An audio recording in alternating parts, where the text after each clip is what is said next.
Hello, lovelies. Don't mind the dog bowls. Happy Wednesday. Let's get a reading in for today. This is a collective reading with the Hierophant on the bottom. Are we teaching or learning today? Let's go see what is in store for Wednesday. This is a collective message, so take what resonates. Let's see what's up.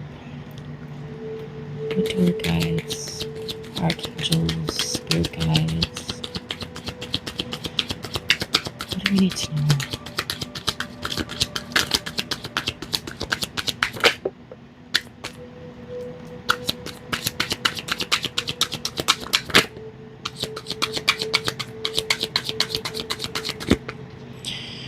Okay.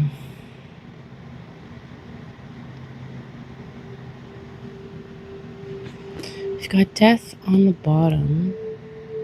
I don't know if you guys can see that. Death on the bottom. So I feel like there's a lesson happening today. The King of Pentacles, we've got Justice, we've got the Ten of Wands, the Four of Cups, and the Ten of Pentacles.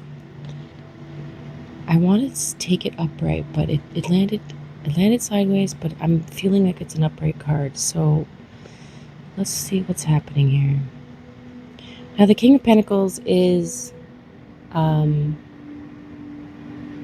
think Taurus, that earth energy, every time I think earth energy, I think like, it's rooted, it's grounded, it's secure, it's steady, it's solid. Now, with this death card on the bottom, this Ten of Wands is what I wanted to look at, and the Ten of Pentacles. Now, I think the Ten of Wands is affecting how you're seeing your Ten of Pentacles.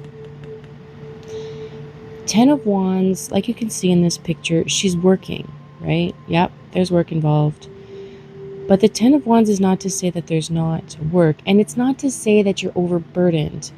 The Ten of Wands right now is coming through as that consolidation of the fact that when you're following your passion, when you're following your inspiration, when you're following what lights you up, that's a heavy burden to integrate into what society expects, whatever label you're living under. So father, mother, sister, brother, parent, colleague, friend, all those labels, they come with a weight, right? There's responsibilities, there's accountabilities, there's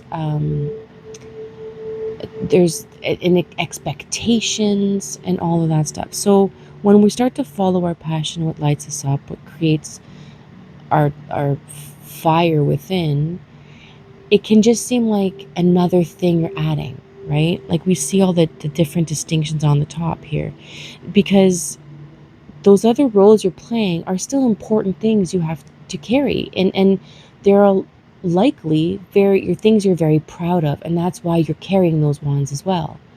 But now when we're trying to integrate and bring in all these other pieces of potential flame, because you're working on a new project, a new idea, a new relationship, a new path, it feels like it's overburdening. And that's, I think, one way that the Ten of Wands is often depicted as overburden. But what it is in this sense is to, like you can see, she found a way to be able to have everything she's already assigned and bring in more. And that's the beauty of the Ten of Wands. It's telling you that, no, you're good. Yes, you're feeling overwhelmed. It's acknowledging the fact that the weight that you're carrying is real. It's there. But the 10 is completion. The 10 is at the end of. The 10 is saying you've leveled up. We've gone through 1 to 9, and now we're at the level 1 at a new level, at a new start. Level 1, new start, right? 1, 0. So here with our Ten of Pentacles, I think that's what's causing the card to have fallen. It felt like this, right? But I was looking at it, and I can see the picture. I've seen this card a few times now with this collective especially, and I know the flow, I know the feel of the hair in the air, the flowy kind of, it's like being lifted, and all of that weight is now gone. The reason it's coming in skewed is because the 10 of Wands is that weight. But what has to die, what has to end, is the idea that it's a burden. No, you get to have all of the things you've already deemed important to you, and you get to bring more. And that this is like, justice for me in this sense is, that's what's fair. It's fair. And I mean, you gotta also think we're limited by our physical reality, right? There are rules we have to play by, just like any video game. Depending on the video game you're playing, there are restrictions on what you can accomplish. Because if you could accomplish all of the things like that, cheat codes, whatever else, well, the 150-hour game becomes a 10-hour pastime. So it's fair to have this space where you have to stop and go, oh my God, why? And this is where the Four of Cups comes in. You're being presented with, I'm seeing this Four of Cups. As soon as I saw the Four of Cups, I'm not picturing this. I'm picturing the Rider-Waite. There's someone meditative leaning up against a tree. And out of the blue comes this new offering.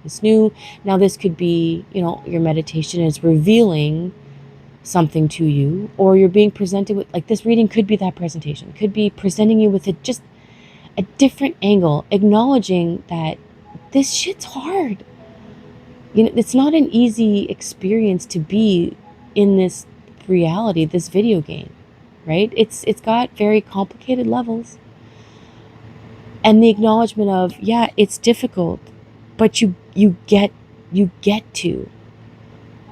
And you get to realize that, yeah, I can be all these labels and bring in new. I have the capacity. It's creating a life of abundance, of generational wealth, of, healing. That's what the 10 of Pentacles is all about. That's fair. That's just. Why? Because that's how you're presenting it. You're coming in as the King of Pentacles, as this very grounded individual, able to recognize and see that the kingdom you're building, you need to have patience for some fields. You need to go water some others. You need to go, harvest in a third. There are different pieces of you that need different care, and not all of them are at the same level. And that's the beauty of it. That's what allows you to keep active and keep going and keep experiencing and keep learning and keep the journey going.